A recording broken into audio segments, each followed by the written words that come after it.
Welcome to Science in the Wild. I'm Nathan Roman, and this is co-host Gary Riccio. Hello. And if you've been able to listen to our podcast, you know that we are starting this conversation of how science and business can intersect, and how what we think, what we learned in university can affect us positively down the road, and we're not pigeonholed. And one of the great examples that we have here is Meg Ryan. Meg Ryan here is an intern, one of our fabulous interns here at the UR Business Network. She is a senior at Bentley University. And Meg, please, talk about some of the stuff that you've done during your undergrad courses. Sure, yeah. So I'm a senior at Bentley University, and I have a background in media and research. So I've done a lot of things with Wilmington Community Television and the youth programs there.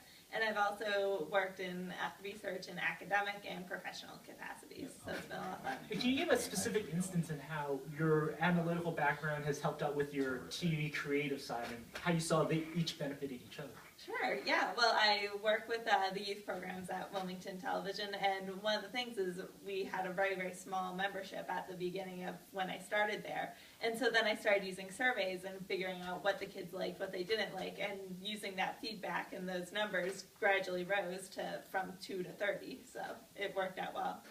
So as you can see, even just in her undergrad, she's already utilizing all these different approaches and skills that she's learned in her experience. And this is just one little snippet of what we're going to be talking about here at Science in the Wild on the UR Business Network.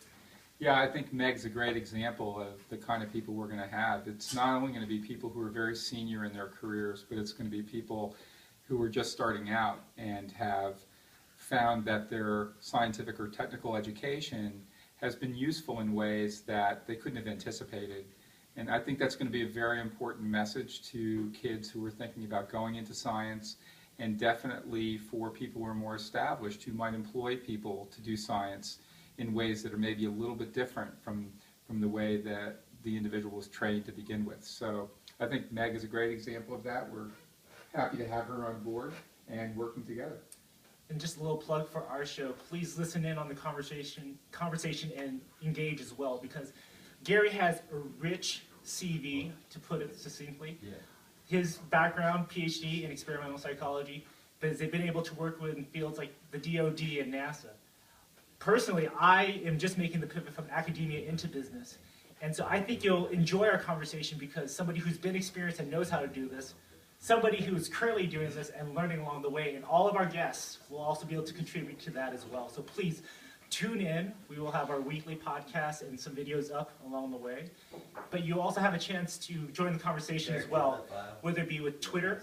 You could go to @URBN_science, or you can go to our Facebook page, which will be Science in the Wild, and by the same name on our LinkedIn as well. So we look forward to having you join us on Science in the Wild and the UR Business Network. For Gary Riccio, I'm Nathan Roman. Thank you. See you soon.